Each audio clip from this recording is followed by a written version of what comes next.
Hello everyone, welcome to निर्णय IAS. Friends, आज हमारा टॉपिक ऑफ डिस्कशन है सॉइल। देखिए, सॉइल यूपीएससी सिविल सर्विसेज के लिए बहुत इंपॉर्टेंट है क्योंकि हर साल यहाँ से एक क्वेश्चन जरूर देखने को मिलता है।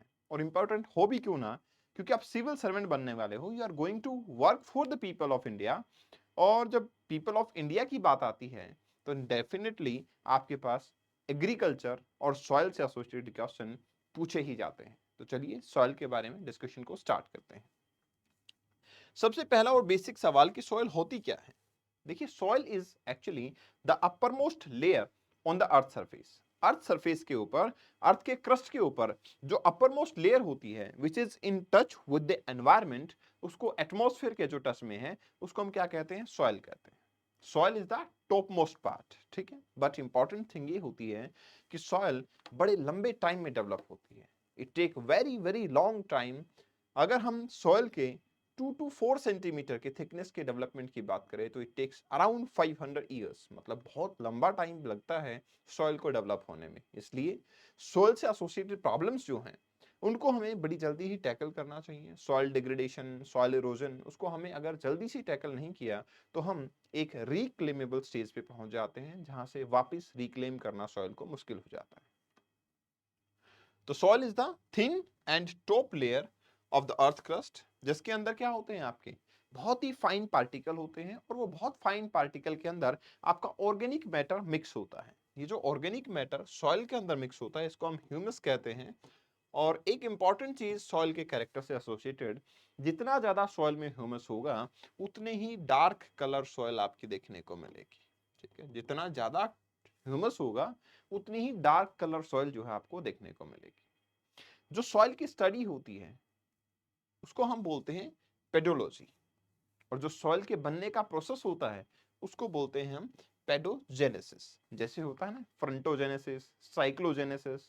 फ्रंट बनना फ्रंटोजेनेसिस, साइक्लोन बनना साइक्लोजेनेसिस, ऐसे ही सॉइल का बनना पेडोजेनेसिस कहलाता है। एक नेचुरल प्रोसेस है जिससे सॉइल जो है वो फॉर्म होती है। अब सॉइल का जो फॉर्मेशन का प्रोसेस है उसमें एक्चुअली क्या इन्वॉल्व होता है, अगर इस पे हम बात करें तो हमें पता लगता है। देखिए, सबसे पहले तो जो लार्ज पार्टिकल्स होते हैं, बड़े बड़े रॉक पार्टिकल होते हैं, वहां वेदरिंग स्टार्ट होती है, मतलब वो टूटना स्टार्ट हो जाते हैं। जब वेदरिंग स्टार्ट होती है तो टूटना स्टार्ट हो जाते हैं। वेदरिंग के साथ साथ में फिर आपका इरोजन चलता चला जाता है, तो सॉइल डिस्प्लेस होना भी स्टार्ट हो जाती है। इसके साथ में और भी बहुत सारे प्रोसेस जैसे कि लीचिंग और कैल्सिफिकेशन होता है। लीचिंग के अंदर एक्चुअली ये होता है कि जब सॉइल किसी ऐसे एरिया में है जहां हैवी रेनफॉल होता है तो उस रेनफॉल के वाटर के साथ सॉइल मिक्स होके एब्जॉर्ब हो जाती है। और जब सॉइल मिक्स होके एब्जॉर्ब होती है तो दैट बिकम्स द कंडीशन जिसमें न्यूट्रिएंट सॉइल के नीचे चले जाते हैं। इस प्रोसेस को हम लीचिंग कहते हैं। अब देखिए, सॉइल फॉर्मेशन जो है, क्योंकि काफी लंबा बेसिकली टाइम इसके अंदर जाता है, तो इसमें बहुत सारे फैक्टर्स हैं जो इन्वॉल्व होते हैं। वो फैक्टर आते हैं आपके parent rock material, surface relief, climate, natural vegetation. ये सारे वो फैक्टर्स हैं जो कि सॉइल के फॉर्मेशन प्रोसेस के अंदर इन्वॉल्व होते हैं और इन्हीं से सॉइल का कैरेक्टर डिटरमाइन होता है। इससे हमें पता लगता है कि किस टाइप की सॉइल एक्चुअली डेवलप होने वाली है। Now important thing is what is the significance of soil.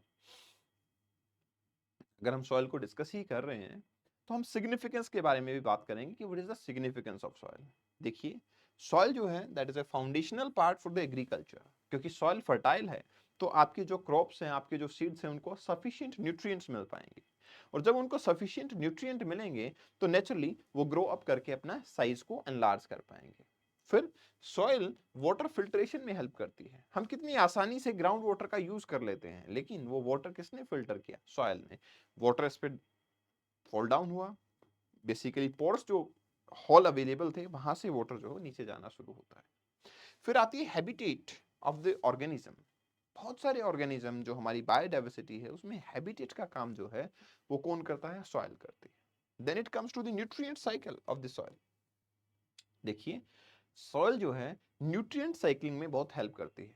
For example, मैं नाइट्रोजन की बात करता हूँ। अगर नाइट्रोजन साइकिल की मैं बात करूं तो नाइट्रोजन फिक्सिंग बैक्टीरिया जो है वो सॉइल में देखने को मिलते हैं। एटमॉस्फेयर की नाइट्रोजन को अमोनिया और नाइट्रेट्स में कन्वर्ट करके रोक्स के थ्रू बेसिकली वो उस साइकिल को पूरा करने में हमारी हेल्प करते हैं। मतलब न्यूट्रिएंट साइकिल, ये तो एक एग्जांपल है। नॉट ओनली नाइट्रोजन, बहुत सारी साइकिल ऐसी हैं जो हमारे सॉइल की हेल्प से पूरी होती है। देन कार्बन स्टोरेज का काम भी सॉइल करती है। कार्बन स्टोरेज मतलब जो हमारे पास ऑर्गेनिक कंपाउंड है, आप सोच के देखो, एक्चुअली जो प्लांट है, प्लांट कार्बन डाइऑक्साइड एब्जॉर्ब करते हैं, वुड बनती है, लीव्स बनते हैं, और वो फाइनली सॉइल के अंदर जाके मिक्स हो जाते हैं, तो वो भी एक कार्बन स्टोरेज है। इसके अलावा जो हमारा इंफ्रास्ट्रक्चर डेवलपमेंट होता है, बी इट हमारा ट्रांसपोर्टेशन है या हमारे रेजिडेंशियल कॉम्प्लेक्सेस हैं, इस सब को जो डेवलप होता है वो भी तो सॉइल से ही होता है।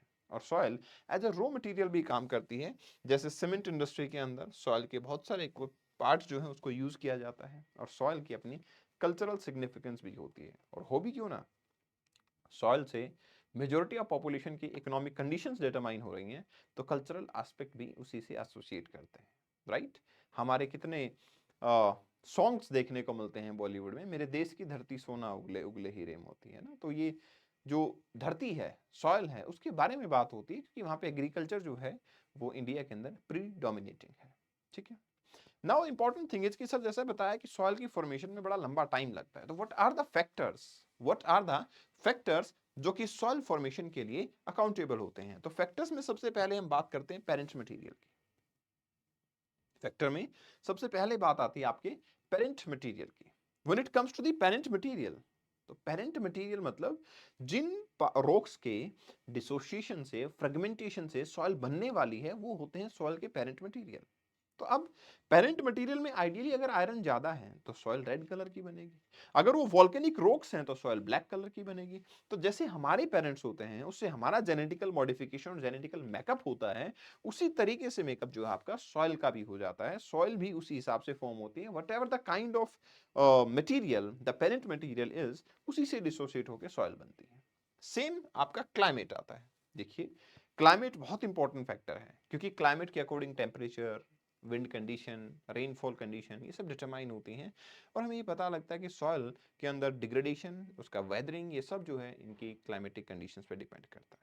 Then it comes to topography. Topography मतलब अगर कोई माउंटेनियस एरिया है, तो यहाँ से जब रेनफॉल वगैरह होता है, काफी सारा इरोजन देखने को मिलता है, और इरोजन की वजह से आपका क्या होता है, मूवमेंट हमें नजर आता है। इरोजन की वजह से हमें मूवमेंट नजर आता है, तो हमारे पास सॉइल वहां इरोड हो जाती है। अगर कोई फ्लैट एरिया है तो बहुत ज्यादा डिस्प्लेसमेंट नहीं होता, वो उसी प्लेस के ऊपर रहती है, तो आइडियली ये डिफरेंस हमें नजर आता है। Then it comes to the organisms.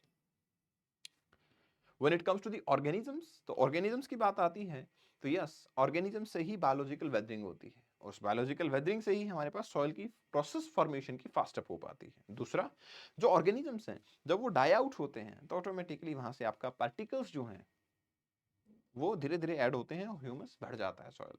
And time is also important factor.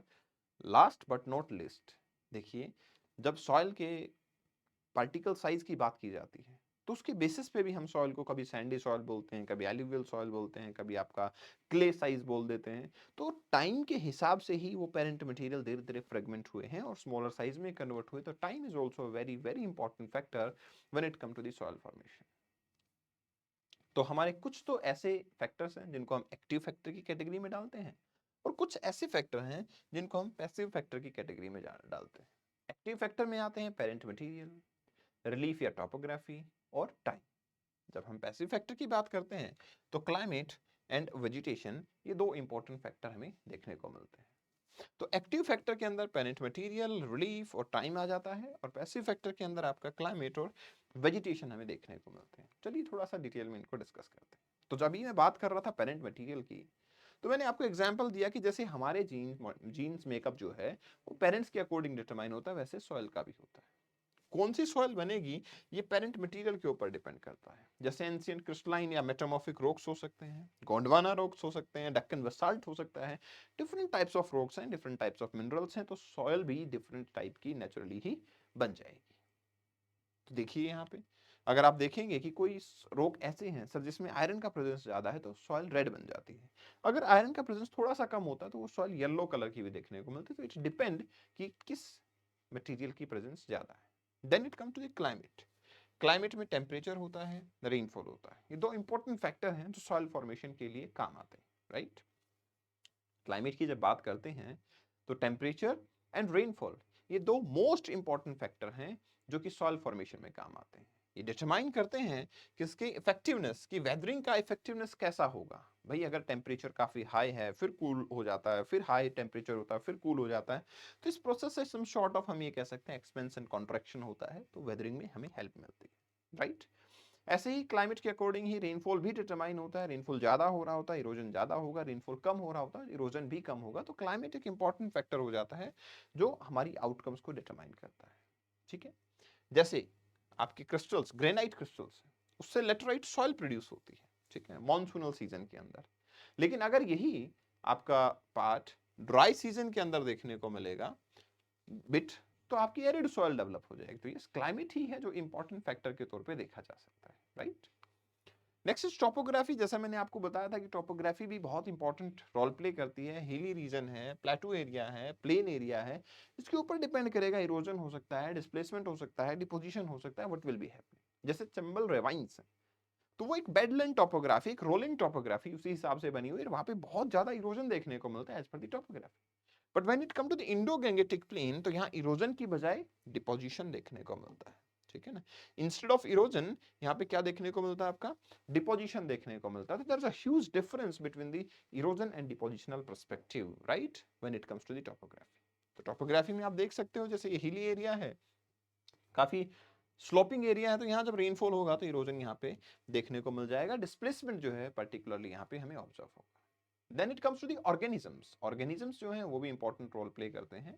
Organisms जैसे बहुत सारे बैक्टीरियाज हैं, ब्राउइंग मैमल्स हैं, ठीक, अर्थवॉर्म्स हैं, वो सॉइल को क्या करते हैं बेसिकली, बायोडिग्रेड होने में, बेसिकली वेदरिंग होने में काफी हेल्प करते हैं, बायोलॉजिकल वेदरिंग जिसको कहते हैं। इवन बहुत सारे ऐसे नाइट्रोजन फिक्सिंग बैक्टीरिया भी होते हैं जो न्यूट्रिएंट साइकिल में हेल्प करते हैं। तो ऑटोमेटिकली सॉइल के character is also determined by the organism. Then it come to the natural vegetation. मैं आपको एक एग्जांपल देता हूं। देखिए दो टाइप का वेजिटेशन है, एक है एवरग्रीन वेजिटेशन, काफी ज्यादा ग्रीनरी है, एक है डेसिडियस टाइप ऑफ वेजिटेशन। तो ऑटोमेटिक सी बात है, जब ज्यादा ग्रीनरी है तो बहुत सारे लीव्स, बहुत सारा ऑर्गेनिक मटेरियल सॉइल के अंदर ऐड हो जाएगा। जब ग्रीनरी है ही नहीं तो मटेरियल यहाँ पे सॉइल के अंदर ऐड भी नहीं हो पाएगा, and that's a contradiction. Soil के कैरेक्टर वहां से चेंज हो जाते हैं। तो डेंसली फॉरेस्टेड एरिया जो है वो बेस्ट सॉइल कंटेन करते हैं, क्योंकि उसके अंदर ज्यादा ह्यूमस होता है, ज्यादा ऑर्गेनिक अमाउंट होता है। और अगर फॉरेस्ट ऐसे हैं डेसिडियस टाइप के, तो डेंसली फॉरेस्ट तो क्या, फॉरेस्ट के नाम पे बिल्कुल कुछ है ही नहीं, तो वहां पे सॉइल जो है उसका नेचर कुछ अलग होता है। टाइम, जैसा मैंने बताया कि 500 ईयर्स लग जाते हैं अराउंड 2.5 टू 3 सेंटीमीटर की सॉइल बनने में। तो टाइम तो एक इंपॉर्टेंट फैक्टर हुआ ही। इमेच्योर सॉइल हो जाती है अगर टाइम से पहले हम सॉइल के बारे में बात करते हैं तो, ठीक है। अब देखो, जैसा आपको पता है कि अर्थ के बॉटम पे बड़े बड़े रॉक्स होते हैं जिनको बेड रॉक्स बोलते हैं, टूटते हैं, पेरेंट मटेरियल बनता है, फर्दर डिसोसिएशन होता है और वो सॉइल के पार्टिकल्स बनना शुरू हो जाते हैं।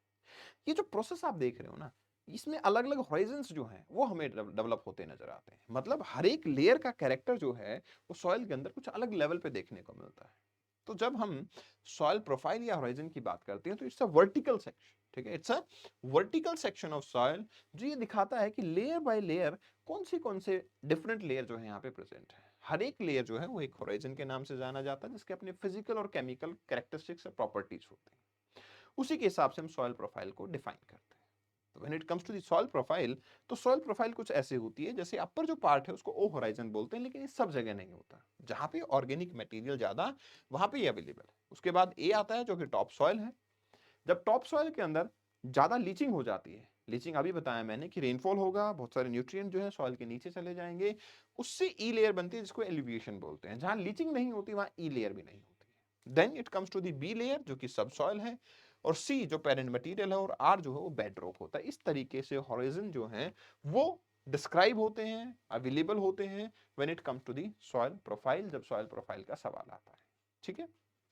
तो we can manage it in such a way, इस एस्पेक्ट से हम इसको मैनेज कर सकते हैं। Organic layer, top soil, sub soil, parent rock और बेड रॉक्स के हिसाब से हम इसको मैनेज कर सकते हैं, ठीक है। अब सॉइल डेवलपमेंट प्रोसेस की बात करते हैं। तो देख, मैंने बताया जैसे कि सॉइल के डेवलप होने में सबसे इंपॉर्टेंट स्टेप होता है वेदरिंग। वेदरिंग का मतलब होता है ऑन साइट डिसोसिएशन, किसी चीज का उसी प्लेस के ऊपर टूट जाना। जैसे ये रॉक हैं, ये रॉक धीरे धीरे क्या हो जाए, बाइफरगेट हो जाए, छोटे छोटे पीसेस के अंदर कन्वर्ट हो जाए।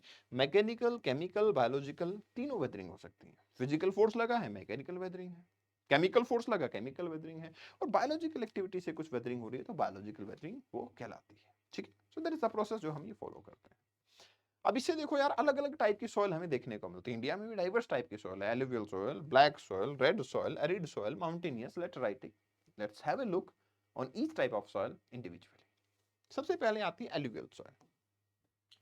इंडिया में एलुवियल सॉइल काफी ज्यादा एरिया कवर करती है, अराउंड 40%, और ये है डिपोजिशनल इन नेचर, मतलब इंडो गैंगेटिक प्लेन एरिया जो है आपका, ब्रह्मपुत्रा प्लेन है, वहां पे ये डिपोजिशन देखने को मिलता है। ठीक है ना। ये सैंड डिपोजिशन से, सिल्ट से, क्ले डिपोजिशन से, जो रिवर सेडिमेंट लाती है उनके डिपोजिशन से ये बनती है। ठीक है।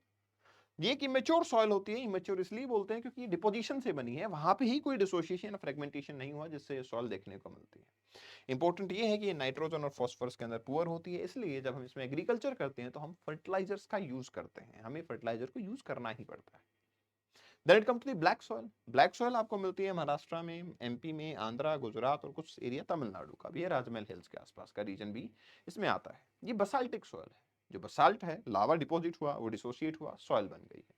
इंपॉर्टेंट ये कि क्ले साइज की होती है, इसलिए इसकी ह्यूमस रिटेंटिविटी बहुत अच्छी होती है, और क्योंकि ये ह्यूमस को रिटेन कर सकती है, दैट्स वाई ये आपके बेसिकली इसका जो ज्यादा यूज होता है वो किस चीज के अंदर होता है, कॉटन कल्टीवेशन के अंदर इसका अबंडेंट यूज किया जाता है। इसके अलावा मिलेट है, टैबाको है, वो भी ग्रो किया जा सकता है। लेटराइट सॉइल जो है वो आपकी कुछ ऐसे एरियाज में मिलेगी जो alternate wet and dry area होते हैं, जैसे एमपी है, तेलंगाना है, आंध्रा है, छत्तीसगढ़ है, छोटा नागपुर प्लेटू रीजन है, इसमें लेटराइट सॉइल मिलती है।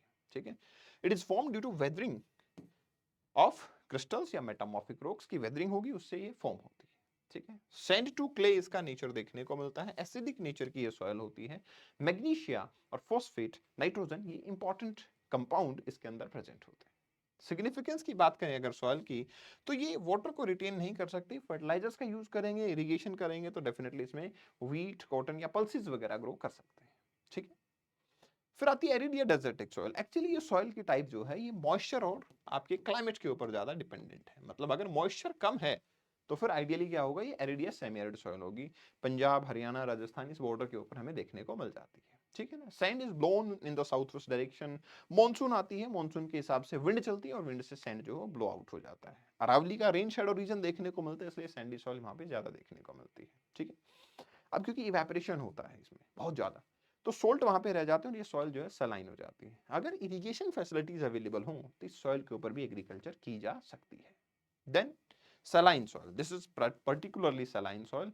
सलाइन सॉइल दोनों प्लेसेस पे मिल सकती है। थोड़ी सैलिनिटी तो आपको डेजर्ट या सेमी एरिड एरिया में देखने को मिल रही थी, लेकिन जो लो लाइंग एरिया है, कोस्टल एरिया है, वहां पे भी आपको एरिडिटी के साथ मतलब सॉरी सैलिनिटी के साथ साथ में वहां पे आपके लीचिंग भी देखने को मिलती है, तो वो भी एक सॉइल सलाइन सॉइल है। ठीक है। इसमें नाइट्रोजन भी बहुत कम होता है, कैल्शियम कंटेंट भी कम होता है, तो ये बेसिकली हम ये कह सकते हैं बहुत कंडीसिव नहीं होती एग्रीकल्चर के लिए, इनफर्टाइल टाइप सॉइल ही देखने को मिल जाती है। Right. Then peaty and marshy soil, जो कि उत्तराखंड रीजन के अंदर, बिहार रीजन में, वेस्ट बंगाल रीजन में, इंडिया में देखने को मिलती है। ये वहां बनती है जहां पे हाई ह्यूमिडिटी होती है, हाई रेनफॉल देखने को मिलती है, तो वेजिटेटिव ग्रोथ इसमें ठीक ठाक हो जाती है, ऑर्गेनिक मैटर भी ठीक होता है इसमें, तो ये काफी डार्क कलर की सॉइल जो है वो देखने को मिल जाती है। अब क्योंकि इसमें पानी भी अच्छा खासा अवेलेबल है, तो जूट वगैरह या पेडी कल्टीवेशन प्रीडोमिनेंटली यहाँ पे किया जाता है। ठीक है। देन फॉरेस्ट सॉइल, नाम से ही जाहिर है, सब जहां डेंस फॉरेस्ट होंगे, ईस्टर्न घाट, वेस्टर्न घाट, आपके हिमालयन रीजन, यहाँ ये सॉइल मिलेगी, और पर्टिकुलरली इसमें ज्यादा ऑर्गेनिक मैटर देखने को मिलता है because of the forest vegetation. तो ह्यूमस में रिच होती है, ऑर्गेनिक मैटर में ये काफी रिच होती है। इसके अंदर अगर बात करें तो टी, कॉफी, प्लांटेशन एग्रीकल्चर जो है वो इसमें प्रीडोमिनेटली किया जाता है। अब देखो यार, सॉइल जो है इसके ओवर यूज की वजह से ये डिग्रेड होती चली जाती है, इसके इरोजन की वजह से सॉइल डिग्रेड होती चली जाती है। कई बार हम ये भी करते हैं कि बहुत सारे केमिकल्स का यूज करते हैं पेस्ट के लिए, जर्म्स के लिए, तो उसकी वजह से भी सॉइल जो है वो डिग्रेड हो जाती है, एंड दैट्स अ प्रॉब्लम, जिसकी वजह से सॉइल डिग्रेडेशन देखने को मिलता है। डिफोरेस्टेशन जब हम करते हैं या इम्प्रॉपर एग्रीकल्चर प्रैक्टिसेस करते हैं, उससे भी हमारी सॉइल डिग्रेड हो जाती है। इवन वाटर लॉगिंग कंडीशन से भी सॉइल की सैलिनिटी बढ़ जाना या लीचिंग हो जाना, उससे भी हमारी सॉइल डिग्रेड होती है, और जब सॉइल डिग्रेड होती है तो उसको रिक्लेम करना काफी मुश्किल होता है। एक इंपॉर्टेंट चीज और है, डिग्रेडेशन में सबसे इंपॉर्टेंट जो एक्टिविटी होती है वो होती है सॉइल इरोजन। सॉइल इरोजन का मतलब है जो टॉप लेयर है आपकी वो रिमूव हो जाना किसी भी एजेंट के through, water, glacier, wind, whatsoever is the agent. तो एजेंट तो आपका कोई भी हो सकता है, विंड हो सकता है, वाटर हो सकता है, ग्लेशियर हो सकता है, लेकिन क्या कारण होते हैं सॉइल इरोजन के?